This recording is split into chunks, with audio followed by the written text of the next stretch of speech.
Oke, sebelumnya Assalamualaikum warahmatullahi wabarakatuh. Perkenalkan, nama saya Setiawan Setiawan, NIM 231111023. Dan di sini saya akan melakukan video presentasi terhadap laporan pekerjaan aplikasi cuanku. Selanjutnya, video akan berlanjut ke bagian laporan pengerjaan. Oke, kembali lagi bersama saya dan di sini saya akan melakukan presentasi terhadap aplikasi cuanku, kasir dan keuangan dalam satu genggaman. Mulai dari identitas aplikasi yang berjudul Cuanku. Berdiskusi, Cuanku merupakan aplikasi berbasis web yang dirancang untuk membantu pelaku usaha mikro, kecil, dan menengah (UMKM) dalam mengelola kegiatan usaha secara lebih terstruktur. Aplikasi ini berfungsi sebagai sistem pencatatan keuangan sekaligus aplikasi digital yang dapat menampilkan daftar menu produk untuk mempermudah proses transaksi. Dengan adanya aplikasi ini, pemilik usaha maupun penjaga stand dapat melakukan pencatatan pesanan, mengelola produk, serta memantau pemasukan dan pengeluaran secara lebih praktis dan terorganisir. Masuk ke latar belakang, ada beberapa latar belakang, ada 4 poin. Yang pertama, kondisi serba digital sudah umum digunakan oleh pengusaha menengah ke bawah. Sistem kasir dan pencatatan keuangan digital sudah banyak digunakan. Penulis sebagai pelaku usaha UMKM perlu menggunakan aplikasi pencatatan keuangan digital. Penulis cara menggunakan aplikasi kasir digital. Masuk ke poin tujuan, ada 4. Yang pertama, membuat aplikasi yang dapat membantu pengelolaan usaha UMKM secara digital. Menyediakan sistem kasir digital untuk mempermudah pencatatan transaksi. Menyediakan fitur pencatatan keuangan yang terintegritas dengan transaksi penjualan. Membantu pengguna memantau pemasukan, pengeluaran, dan saldo usaha secara lebih mudah. Masuk ke analisis permasalahan. Target pengguna yaitu pengusaha UMKM yang menginginkan aplikasi kasir yang sudah terhubung ke pencatatan keuangan. Masuk ke masalah nyata UMKM kuliner dalam pengelolaan usaha. Penulis sekaligus pelaku UMKM masih hanya menggunakan aplikasi pencatatan keuangan digital. Yang kedua, sudah menggunakan aplikasi kasir digital namun data keuangan tidak sinkron dengan pencatatan keuangan digital. Yang ketiga, aplikasi yang dia umumnya belum menyediakan pencatatan keuangan yang lengkap. Yang keempat, aplikasi keuangan digital belum terintegrasi dengan sistem menu produk. Yang kelima, pelaku UMKM menginginkan aplikasi yang memiliki fitur tambah keuangan, misalnya pengeluaran yang dimasukkan secara langsung. Oke, selanjutnya masuk ke analisis kebutuhan. Ada 2 poin, fungsional dan non-fungsional. Mulai dari fungsional, 1. Manajemen menu atau produk, tambah identitas kategori. Sistem kasir dengan keranjang belanja dan manajemen stok. Catatan keuangan, pemasukan dan pengeluaran manual. Laporan keuangan harian, mingguan, bulanan, dan tahunan. Autentifikasi multi-user, login, register, UX. Menurut laporan dalam format PDF, backup, dan restore data. Untuk non-fungsional ada perjalanan offline penuh tanpa koneksi internet, responsif dan mobile friendly, menggunakan Android Review. Data tersimpan lokal di perangkat pengguna karena ini offline. Yang keempat, performa ringan untuk perangkat HP. Selanjutnya, analisis kebutuhan. Untuk observasi lapangan, maaf ini tipe. Yang pertama, observasi langsung selama 4 bulan pada usaha roti bakar. Yang kedua, menggunakan aplikasi pencatatan keuangan digital yang sudah digunakan selama 4 bulan. Alasan memakai aplikasi ini desain sederhana dan mudah dipahami. Ketiga, menggunakan aplikasi kasir digital atau POS selama kurang lebih 2 minggu. Masalah utama aplikasi ini, kedua aplikasi terpisah. Data tidak bisa terhubung karena ini adalah 2 aplikasi yang berbeda. Untuk kebagian kebutuhan, aplikasi seperti pencatatan keuangan digital, fitur kasir yang terintegrasi. Masuk ke referensi desain, survei, dan observasi. Masuk ke studi banding aplikasi. Di sini ada Cyberpos, keuangan digital. Di sini ada Cuanku. Di sini terlihat ada beberapa bagian menu. Ini fokus ke keuangan. Ini ada menu, ada keuangan. Masuk ke penjelasan Cyberops, manajemen menu lengkap. Tidak ada laporan keuangan detail harian sampai tahunan. Untuk catatan keuangan, kelebihannya laporan lengkap pada harian, mingguan, bulanan, tahunan. Kekurangan tidak ada sistem menu kasir. Dengan Cuanku, ada dia menu kasir ada, bagian keuangan ada harian, mingguan, bulanan, dan tahunan.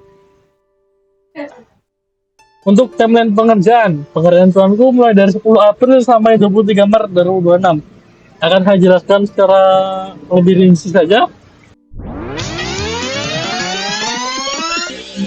22 sampai 23 Mei penyusunan laporan dan record beserta edit untuk laporan penugasan. Masuk ke hasil pekerjaan, di sini menggunakan mulai dari ambil lulusan dulu, kita beralih ke Figma. Mana Figma? Oke. Di sini ada tampilan yang berfan. Saya pakai low fidelity karena simple dan mudah dipahami. Di sini langsung saja terlihat ada bagian login atau register. Ada logo aplikasi, nama aplikasi, bisa login atau guest. Masuk ke dashboard, ada beberapa bar menu. Detail menu yang menunjukkan gambar, judul, dan harganya. Riwayat, untuk terdapat usul riwayat hari ini dapat berapa. Bagian keuangan, ada harian, mingguan, bulanan, dan tahunan. Kita habis itu masuk ke bagian desain interface. Nah, di sini sudah terlihat ada. Mungkin langsung saja ke bagian display. Nah, oke, kita restart dulu.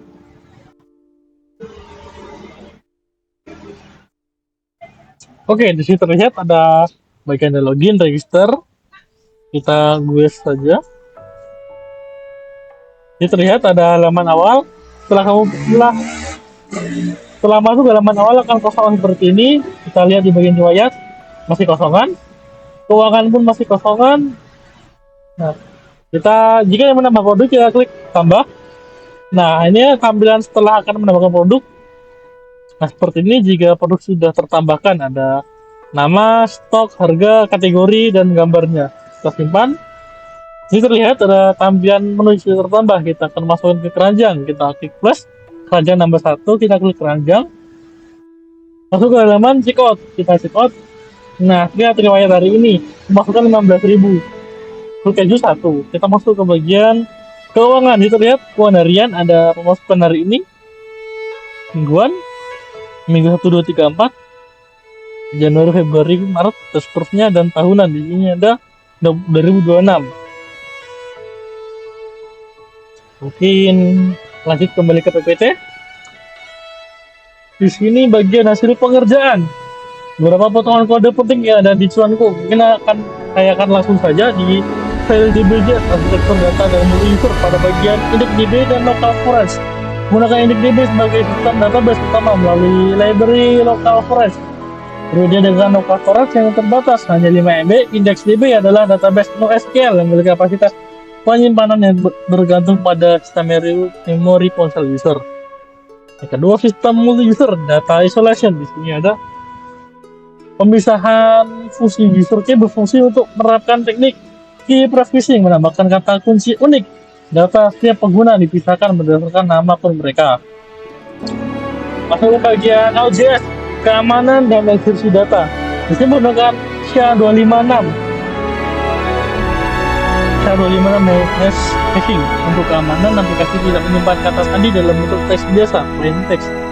Namun menggunakan algoritma enkripsi SHA-256 standar industri yang dikombinasikan dengan SALT. Ini memastikan bahwa meskipun database diakses oleh pihak luar, kata sandi pengguna tetap tidak bisa dibaca.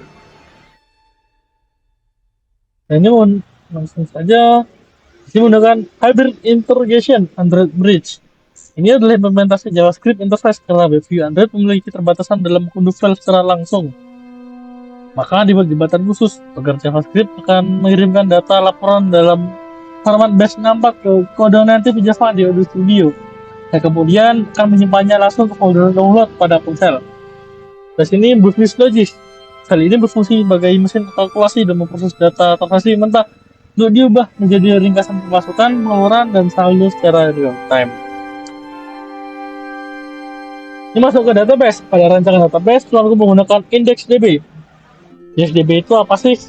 Simpelnya sistem penyimpanan database bawaan browser yang berjalan langsung di sisi client side. Data disimpan secara lokal di perangkat pengguna tanpa memerlukan server eksternal. Alasannya menggunakan IndexDB adalah mulai dari satu aja aplikasi berjalan pure offline. Cuanku dirancang untuk UMKM yang tidak selalu memiliki koneksi internet stabil DSJB bekerja sepenuhnya offline, tidak ada satupun fitur yang membutuhkan internet. Yang kedua, berjalan di Android WebView. Cuanku dikemas menggunakan Android Studio dengan WebView dalam lingkungan database server seperti MySQL atau PostgreSQL yang tidak dapat diakses langsung dari JavaScript. DigDB adalah alternatif database yang tersedia di WebView secara bawaan tanpa konfigurasi tambahan. Yang ketiga, tidak memerlukan backend server. Menggunakan MySQL atau Postgres akan membutuhkan backend server .js, PHP, dan lainnya yang harus berjalan terpisah. Untuk aplikasi offline di pasar UMKM, pendekatan ini tidak praktis karena penggunaan harus menjalankan server sendiri sebelum membuka aplikasi. Yang keempat, privasi data pengguna. Seluruh data tersimpan di perangkat pengguna sendiri, tidak ada data yang dikirim ke server maupun manapun, sehingga data privasi dan keuangan UMKM tetap privat. Yang kelima, sudah menerapkan konsep relasional. Meski implementasinya NoSQL, perancangan cuanku tetap mengikuti prinsip database relasional memiliki IRD dan pemisahan entitas yang jelas. Masuk ke penjelasan perancangan entity relationship diagram IRD pada cuanku. Sini ada 5 entitas, yaitu ada kategori, produk, user, transaksi, dan item transaksi. Sistem cuanku memiliki user merupakan entitas utama dengan atribut username sebagai identitas pengguna dan password, hash sebagai data autentifikasi. Satu pengguna dapat memiliki banyak produk dan banyak transaksi sehingga memiliki relasi one to many terhadap entitas produk dan transaksi. Ada implementasinya memisahkan data pengguna menggunakan sistem key pada penyimpanan lokal. Kategori digunakan untuk mengelompokkan produk berdasarkan jenis tertentu. Entitas ini memiliki atribut nama kategori. Satu kategori dapat digunakan oleh banyak produk sehingga memiliki relasi one to many dengan entitas produk. Produk memiliki atribut ID sebagai identitas utama, nama produk, harga, stok, dan kategori. Produk digunakan sebagai data barang yang dapat ditampilkan dan digunakan pada transaksi penjualan. Transaksi memiliki atribut ID, tanggal, jenis, jumlah, kategori, dan keterangan. Atribut jenis digunakan untuk membedakan transaksi, pemasukan, dan pengeluaran. Entitas transaksi digunakan untuk menyimpan aktivitas keuangan pengguna. Masuk ke bagian item transaksi Bagian item transaksi merupakan entitas pendukung yang berada di dalam transaksi dan berisi atribut nama produk, QTG, dan harga saat beli. Satu transaksi dapat memiliki banyak item sehingga memiliki relasi one to many terhadap item transaksi. Entitas ini digunakan ketika transaksi berasal dari penjualan produk, sedangkan transaksi manual dapat disimpan tanpa item transaksi. Selanjutnya, saya akan mendemonstrasikan pada tampilan web. Kali ini demo akan sederhana. Untuk demo yang lebih jelas akan dilanjutkan ke mobile programming. Kita masuk sebagai guys. Halaman masih kosong seperti di desain tadi. Keuangan, profil. Yang membedakan di sini ada per tahun sudah dipisahkan, ada per tahun, ada Mei, per bulan, bulannya per tahun, dan tahun sama per tahun bisa digeser. Misal 2025 ada 2026, 2007. Saya akan melakukan.